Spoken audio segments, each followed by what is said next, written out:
Oh my God, who is this? Yeah. Oh my gosh, who is singing so funny? Yeah. What we got? We got science. What? We got music. Put them together, let's use it. Wait. Let me be the substrate in your ear receptors. And let this not just be one endeavor. I get crunk on the science. Yeah, I pull the lever. And with the music, I just hope you say, dang, you clever. Whatever. Bring it, master what matters. All the while my life is scattered. You surge on in general. I guess you're David Satcher. And you bet I got you when it comes down to the laughter. And whatever may come after. Scientifically sound so profound. Gonna convert energy like it's dollar to the pound. Just listen to this while you're making some hash browns. Or maybe later after you raking some cash mounds. Who am I?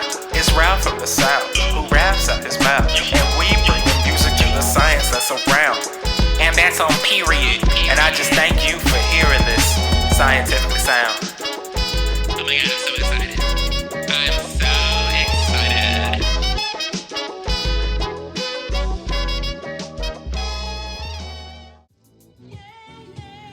It's Black History Month on Scientifically Sound. So profound. What's going on, everybody?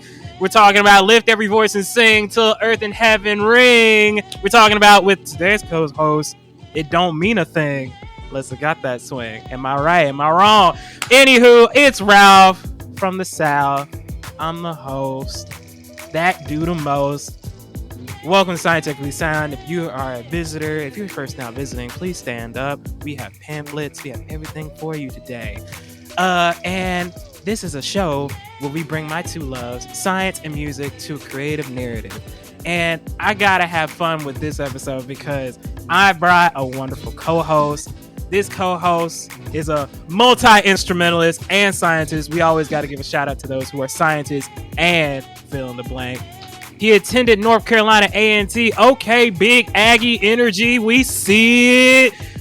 BS in biology, and he minored in music performance. Oh, it's going to be fire on this one, folks. We got a PhD student who's in UNC Chapel Hill, focusing in on the Pathobiology and Translational Sciences program, working on hemostasis and thrombosis, and that's on blood. But no one come from me though. Please don't. I don't let anything. Shout out to the hemes. He's identifying genes and fibrinogen expression. And you know, he got a flex on the leadership a little bit. He co-founded a society for Black Biomedical Sciences, and he be flexing on the gigging. He plays piano, he plays bass, he plays saxophone. He low-key sing a bit. If y'all, I might put something out there. Y'all don't have to buy tickets to the show. Oh my Lord.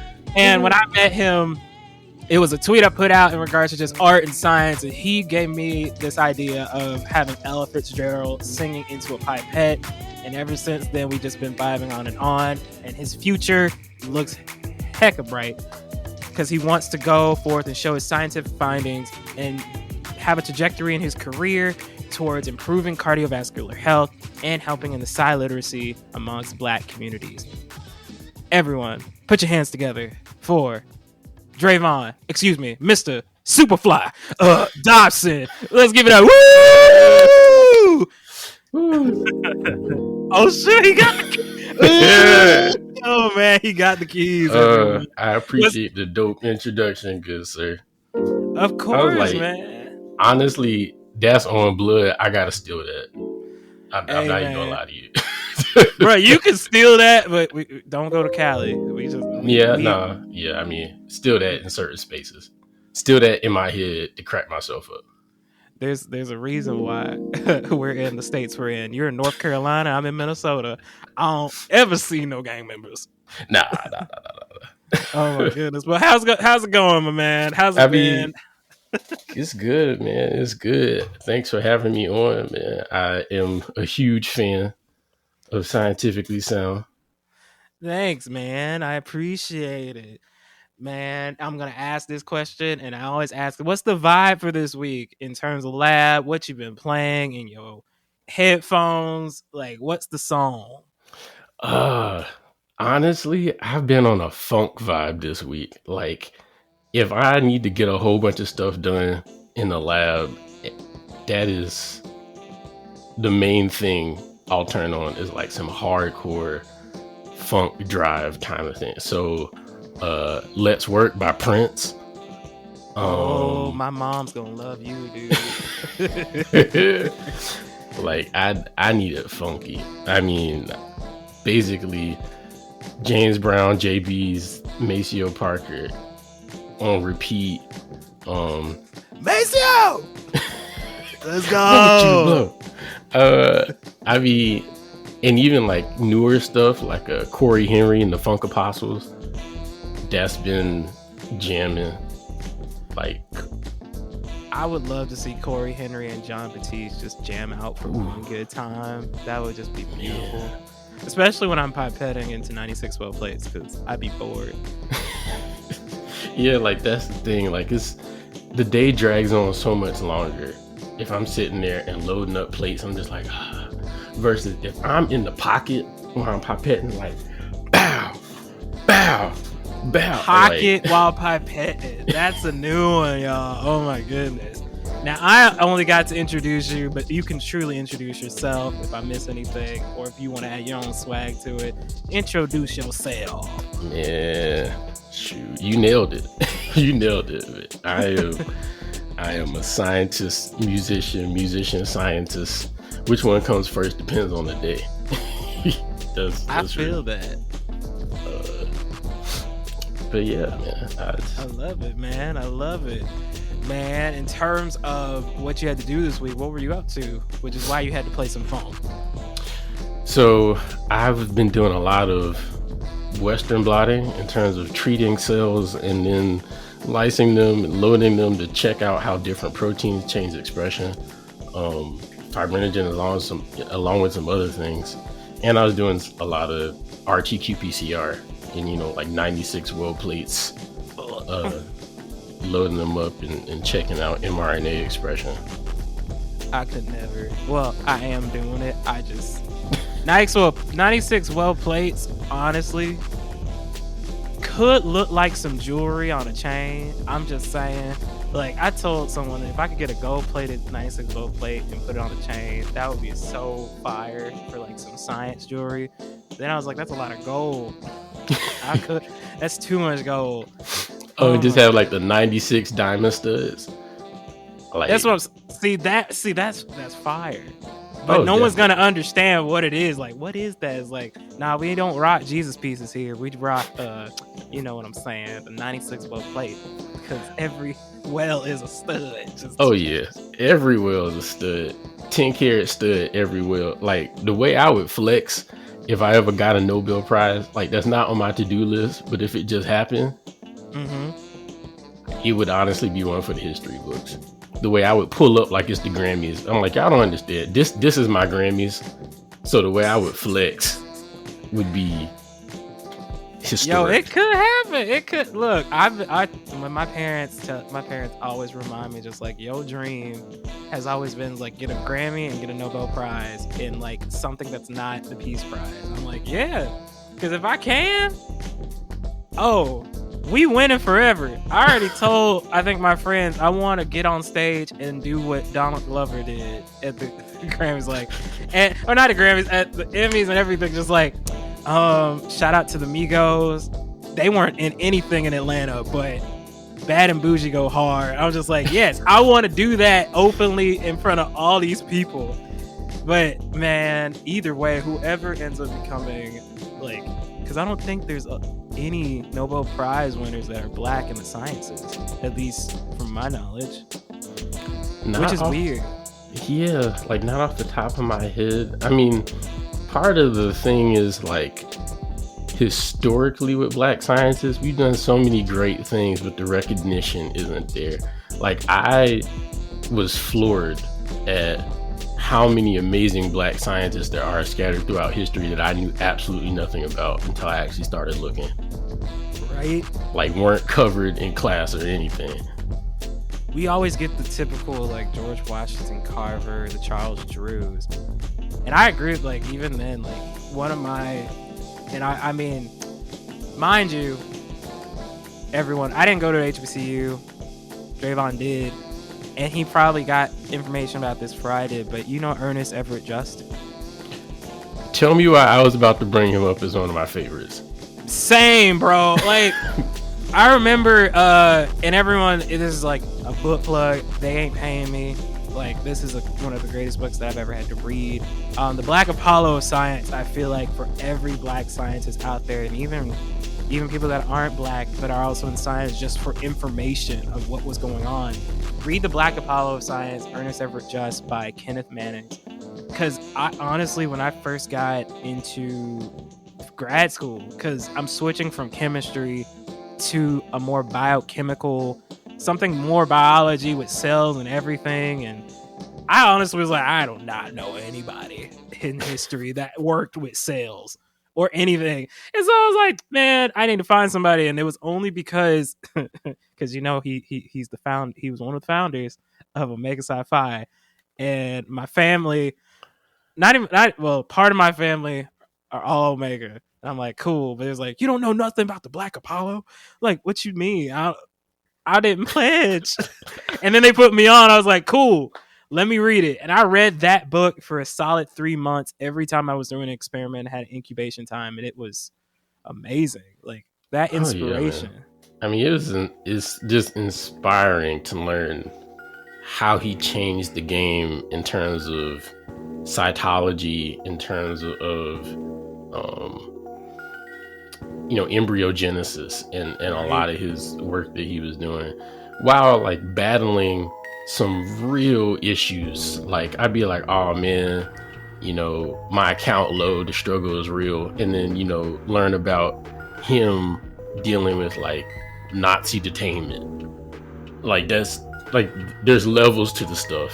And it's like, all right, seeing some of the obstacles he had to face as a black scientist is like, okay, if he got this, I got this. Got that. And not, of course, it comes with the territory of just like racism within science acceptance. And which is why, because once you read the book, everyone, he goes from being in America to just hitting it over in Europe and doing successfully well. Just amazing. And you're like, Europeans love him, from like Italy all the way to France and everything. I'm just like, it's a hardcore flex, because when you come back to the States and you're still not accepted, it's just like, man. And like, it's funny to me, like the parallels, right, between science and music, because that's exactly what a lot of musicians at the same time period were doing. Like, you got musicians like Louis Armstrong and Duke Ellington who are like around, and in terms of their heyday, while Ernest Everett Just is also around, and they all go over to Europe and are just loved, like the way they loved and praised Louis Armstrong and Duke Ellington over there, and then they come back and it's like, yeah, but you still black though. I mean, like, seeing the parallels in the scientific community at the time and the music community at the same time is always interesting to me. And it's weird because even now, I don't know what's gonna happen in terms of just black science in general, especially like, we're still in this pandemic, but we're on the other side of it. But it would be fire if Kizzy Corbett went up for the Nobel Prize for all that work that like her and her team put in for Moderna's vaccine. And mind you, of course, it's like a competition, whatever, but like thinking about it in the way of, look at your team and look at who's at the forefront in making that. I feel like that has to give her something. For real. I mean, what I've been happy to see is, because I was fortunate to meet her years ago. For real? Yeah, because she came through UNC, she actually came back to talk to some of the UNC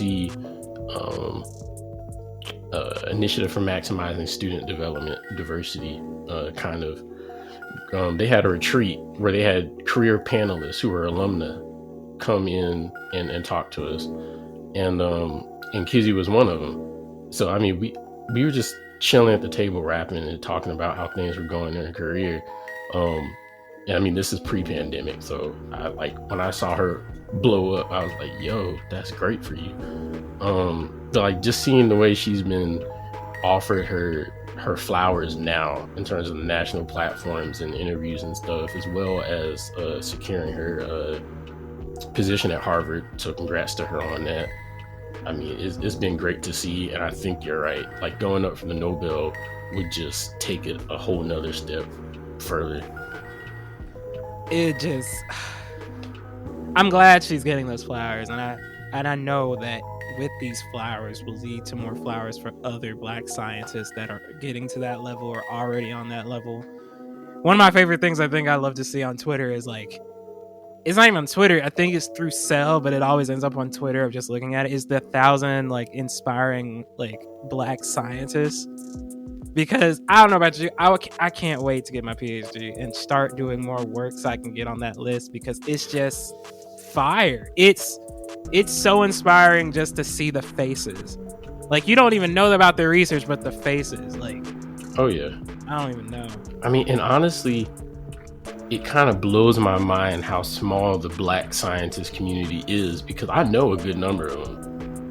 And like, the first time I checked out that list, I was expecting it to be like all people I never met, right, who done things that I was like, all right, well, I got forever, before I can, or if I even can do that. But it's like, nah, the people who are inspiring are like the people like the people who are right there, the people who are doing the same stuff you're doing, just maybe a little bit ahead of your time. But I mean, it's all right there. So that is always inspiring.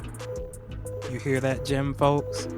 This is a Dre moment. The people that are inspiring are there right now, just with you, just a little bit ahead of time. You laugh, Dre, but it's true. Like, oh, and I forgot to say this because I meant to add that in there.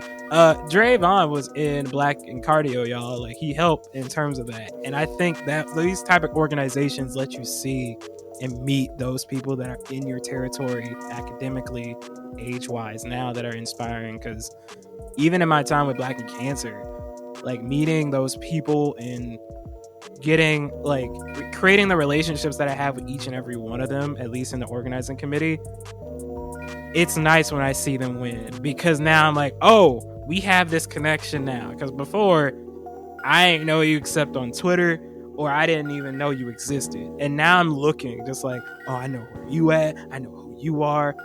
Shoot, I was hyped off the fact that Angeline Dukes from UC Irvine coming up to Minnesota to teach. I'm like, okay, she out here, yep. She got a job. Oh, we about to make it. I gonna make it. Yeah. I have to make it. Yep. Oh my goodness. Man. I mean, and honestly, I've had the same experience with Black and Cardio. I mean, because I haven't been one of the organizers, but working with them as, a panelist for the past couple of years, just forming those connections and seeing, people who look like you winning and just doing amazing things in their different disciplines and fields is like, all right, I got to get my stuff straight. I got to be on the other side of this. I literally just want to be on the other side so I can hang with them. Just like, hey, I'm like you guys. Hi. Hey. No, I'm serious. There are 3 bad sisters of science that just, I can't wait to be done with this PhD so I can be like, oh my God, let's talk about how we're not struggling no more. We're out here shining and glistening, still struggling in science, but glistening nevertheless. Oh my goodness, I can't wait. Nevertheless. Oh yeah. I mean, especially there's been plenty of times where I've had to double check, because people have invited me to speak or do stuff and or be a part of a panel or be one of the speakers at an event and stuff. And I look at the other speakers and the other panelists' resumes. I was like, yo, y'all sure y'all ain't send me this invite by mistake? Like, I'm a grad student. And it's like, okay, directors of surgical departments and stuff like that. I was like, Look, they are looking, because we can be honest. The stuff we do, we go above and beyond in terms of service. Right. It's the service that catches eyes, because we're still doing great science, but the service that we bring, it's unmatched. Just, we have that honestly will say there's always a purpose behind what we are doing. Like, I'm not in grad school just to get the PhD. There has to be something else that's going on either inside of me or something that I need to recognize while I'm here. And even then, like, I'm recognizing a bunch of lessons that I'm gaining, just being like, okay, I am getting my PhD. But also I'm learning about how cancer is very much misinterpreted in terms of the Black community. And I gotta flip it so I can be like, hey, this is what's actually happening. Same with you. Cardiovascular health is important. We gotta flip it and let them know. Yeah, I mean, without a doubt, the health disparities in the Black community in, I mean, cardiovascular disease, but I mean, a lot of different diseases is like appalling. Like, Right. you know, being Black puts you, I believe it's like 30% more likely to have a adverse cardiovascular event, you know, 40% more likely to have high blood pressure. I mean, there are real problems that have real gaps in terms of, you know, diagnosis, prevalence, treatment, stuff like that. So I don't think before I got to grad school, especially further into grad school, I really valued the impact you can have in terms of science communication with the community, and, you know, just kind of being that bridge between the knowledge that can be really helpful and conveying it in a way that's trustworthy versus, you know, facing some really unfortunate statistics. Right. And we're going to get into that in a minute. We got Dre'Von Dobson here, folks. We'll be right back with you. Hello, everyone. Ralph from the South here, bringing you your song of the sound for this episode. We're hitting 1968 with the jazz song High Blues Pressure by the great trumpeter and someone that I look up to in terms of my playing, Freddie Hubbard. The song is chosen due to the fact that, one, we're getting into the nitty-gritty in terms of Dre'Von Dobson's research with cardiovascular system, and one thing that definitely leads to heart disease as well as many complications within the cardiovascular system is high blood pressure. And that's kind of heard on this very bluesy type melodic song by Freddie Hubbard. Off the melody alone, it's descending into some type of madness, and it's sticking to the format of a blues. It's a lot of aggressive solos. I enjoy them very much. Take a listen, and let's get back to the show.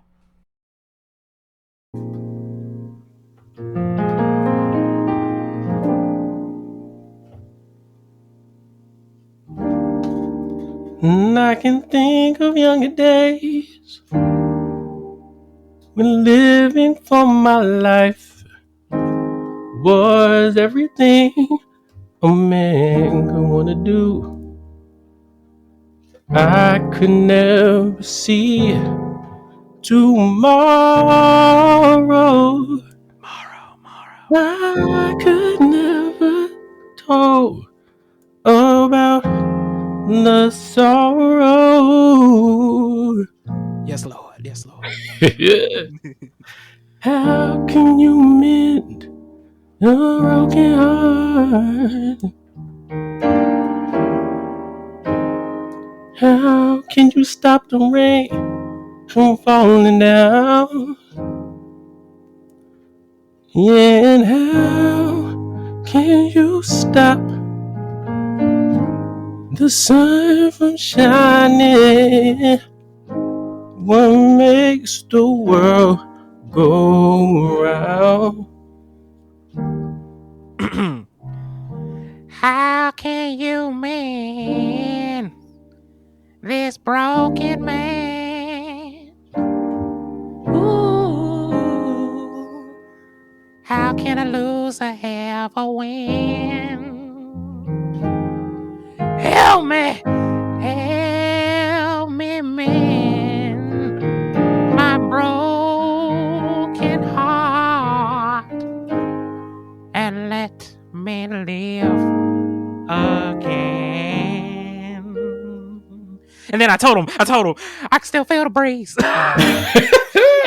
Oh man, hey, they gonna be mad with this one. Y'all gonna have to buy a ticket, come back in, listen to it.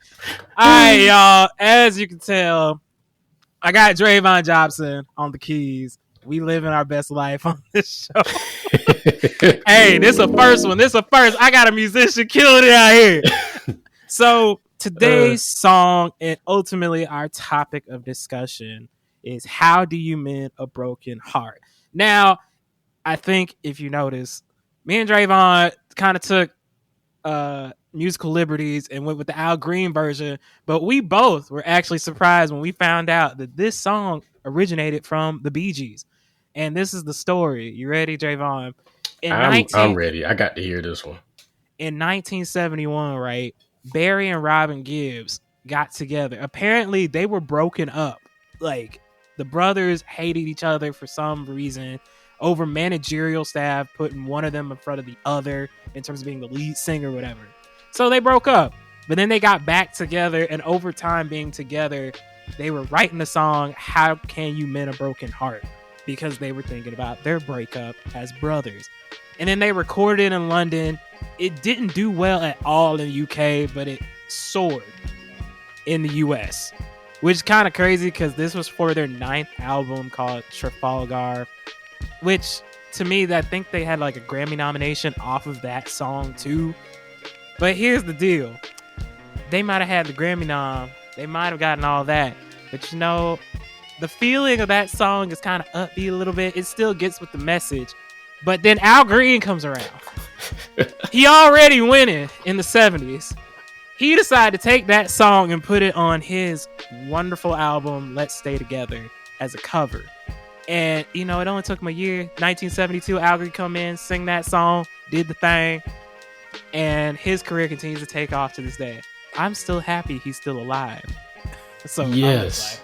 This man, and I think he preaching. So ain't it a blessing? So with that all in mind, I decided to dive into the verse. The first verse that you heard Dre'Von sing. And it kind of leads us into talking about cardiovascular health, specifically in what Dre'Von studies. The first verse talks about in terms of living in his younger days, living his life, and we could never see tomorrow, but no one could say a word about the sorrow. It kind of leads into partially, you know, we say we living out, doing crazy stuff, outside, partying, drinking, eating, and those choices we have in our younger days really could lead to a risk sometimes in our health, especially in our cardiovascular health. So one thing's for sure, partying, eating all we want to do, doing everything that we shouldn't be doing that's unhealthy can lead to high blood pressure, high cholesterol, and if you're smoking a bunch, that could ultimately hurt your cardiovascular system. So I had to get somebody who focus on the heart. Give me some information in terms of the risk that we do in our younger days as what we are. And mind you, y'all, we're like in our 20s, but you know this information, Dre'Von. What's something that we do now that could ultimately impact us further down the line, especially in the Black community? Because there's some family history there too, and there's some disparity there as well. Yeah, I mean, I've got a few friends that definitely look into our genetics as Black people just because the disparity is so profound, right? But at the same time, it's a complicated issue because it's like, okay, some of it is probably our genetics, but on the other hand, we know it's also socioeconomical, right? You know, access to healthy foods, you know, versus foods that are extremely high in salt, which is going to raise your high blood pressure, and fat that's going to raise your cholesterol. And we know that all of those can have poor cardiovascular outcomes down the stretch. Sometimes we definitely have issues with the sedentary lifestyle, not getting up and moving around as much as would probably be healthy.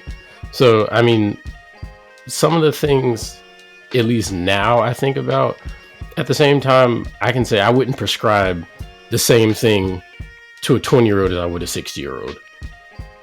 You know, because at the same time, like you gotta live your life like we 20s. Like it's not it's not like, okay, don't go out, don't have fun, don't party, don't drink, don't whatever. But like everything in moderation, right? Because I think all the studies that have been done that have shown the poor outcomes of smoking, the poor outcomes of drinking, the poor outcomes of giant junk food binges. It's over time. Like one day of any of those actions won't kill you, right? But habits that are formed over 20 years become incredibly hard to break. And now you're talking to a 60-year-old like, hey, I need you to change the entire way that you've been living for the past 40 years. For a lot of people, that just doesn't happen. For a lot of people, they're like, hey, it's been this way. It's going to be like this. So I think forming habits formed around moderation in everything we do is really beneficial to just making sure you can still have fun, but also remain healthy at the same time. For sure. Those habits start now in terms of just how you start them. Right. I was reading, I forget the book. I think it's Black Man in a White Coat, and he was talking about the stress that he deals with and how much he was at risk for high blood pressure and heart disease at the age that we're at now. Mm-hmm. Off of just, med school be hard, y'all, in terms of you just trying to get through and you eating what's ever around and trying to cope at that point. And I was like, ooh, that ain't good, especially as we go to the doctor now. We're in grad school. We're trying to take care of ourselves. Right. I mean, not to mention just stress, right? Like, I mean, graduate and professional schools are some of the most stressful environments you can be in. And I mean, it's been pretty well studied that stress and like that consistent cortisol being secreted from high stress situations, it takes a toll, which is why it's not only just, eat right, have good physical activity, stuff like that. It's also self-care, in terms of doing things to give yourself a break. Constant chronic stress is a real killer. And it's why it's really important to have time periods where you step away and you do something for yourself. You relieve some of that stress. You say, you know what, that work's going to be there tomorrow. I'm going to be, focused on taking care of myself today. Stuff like that, forming that as a habit, I think is something we could all do a better job of. You hear that, y'all? We're trying to fix your broken heart out here. One of the things that causes broken heart is it's a normal signaling thing that happens in our cardiovascular center. It's clotting. Like, clotting is going to happen, but it's when clotting gets a little too much, which can lead to heart attacks and everything. And one of those proteins that play a role is what you study, right? Fibrinogen, in terms of helping in clotting. So tell me a little bit about your research in terms of that and how ultimately how it could be used for good and used for bad. Yeah. So, I mean, fibrinogen is a zymogen. That just means it gets cleaved until its final form. And really, you can think of it kind of like a stringy protein. It's basically like a string. And when it's cleaved, those strings are able to stick to each other. And you end up forming a net. It's basically like a mesh. And you end up catching all your blood cells in this net. And it forms a clot. So fibrinogen is the protein that's forming that net at the end of the clotting cascade. So as long as everything's working in balance or hemostasis in your circulatory system, that's not a problem, right? It's hanging out ready to be cleaved if there's a problem. But other than that, it's just hanging out. You run into issues when you have very high levels of fibrinogen, which we know can be causative in having aberrant blood clotting when you're clotting and you're not supposed to be. Or you can also have issues where you don't have enough fibrinogen and you need to clot and can't, right? So say you're bleeding.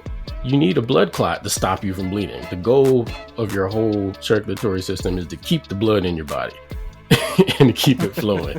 It's really not. It's more complicated than it sounds, but almost everything your clotting system is doing is designed to do those two things: keep the blood in your body and keep it circulating. So if you're bleeding, we need to form a clot stop you from bleeding and keep the blood in your body.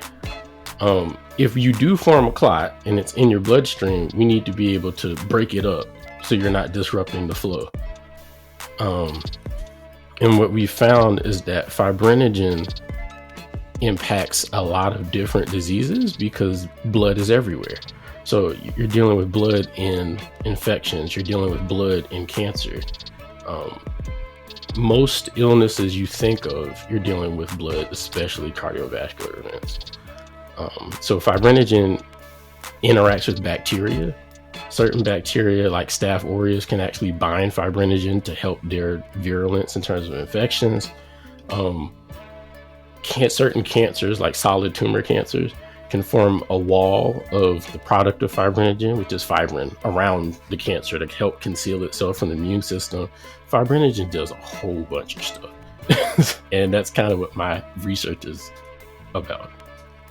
Sound like fibrinogen, like a team player for disease. Just like, look, I'll protect you, I'll give you a layup, all that. Man, that's kind of enlightening in terms of just like how we go forward in terms of our research, in terms of therapeutically go against cancers. Because I'm not a blood person. I'm more into the prostate cancer world, but that lives light to a lot of ideas in terms of like, fibrinogen expression. Is it safe to assume that increases as we age, or do you think it goes down? It normally increases as we age. As we age? Okay. As we age. And what my project is really focused on is we really don't know a lot about what regulates fibrinogen expression in terms of high amounts of it, lower amounts of it. We don't know a lot about genetically what determines that. So I've been doing some functional studies in the lab with cells, targeting some genes that have come out of some genome-wide association studies where like they've taken 100 GWAS in the house, 100,000, 120,000 individuals, and looked at their fibrinogen levels and looked at variants in their genes to see, okay, which genes are kind of correlated with the amount of fibrinogen you have.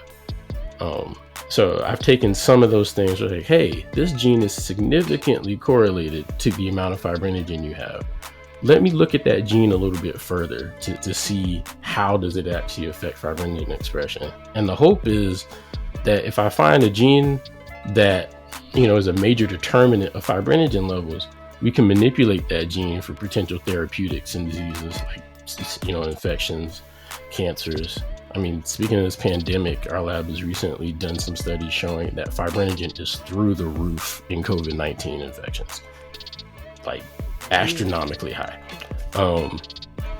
as well as, different clotting downstream issues. And we're still working to try and figure out how that's happening and why that is. Do you think it might play a role in myocarditis or carditis?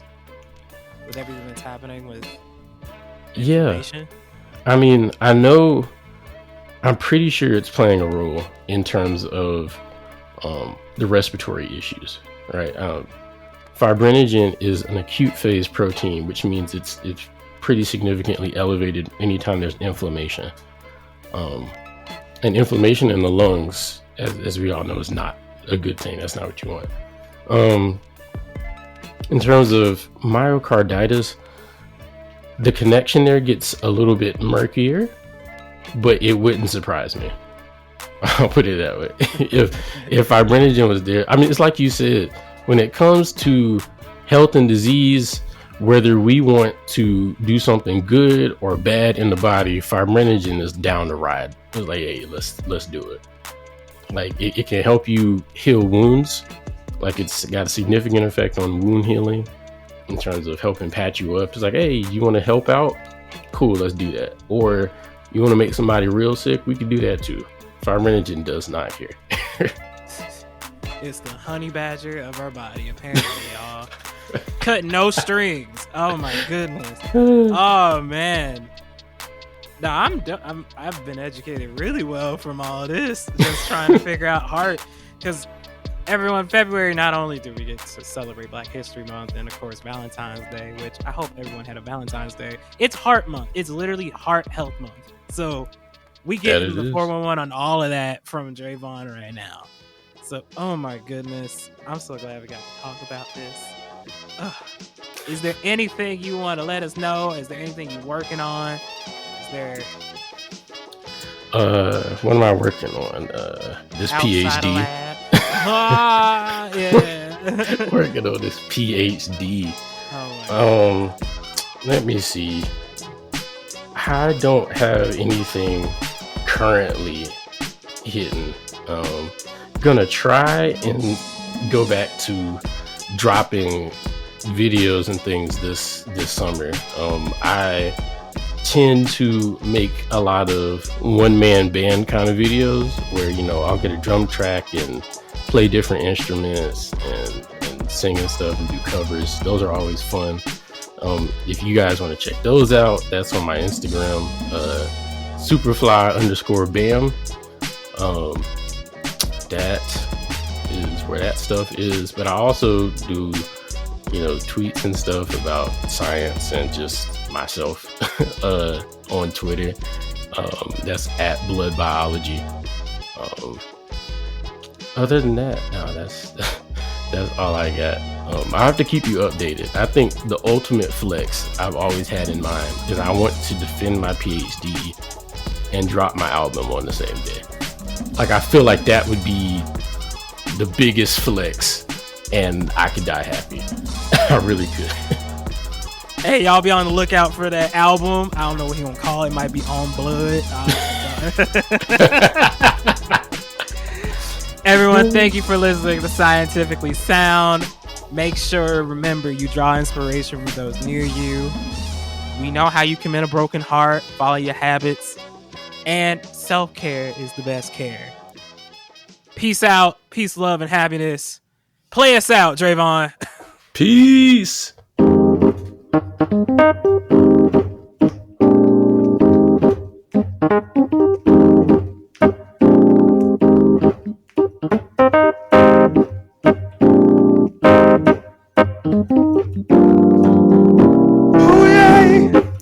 Ooh yeah.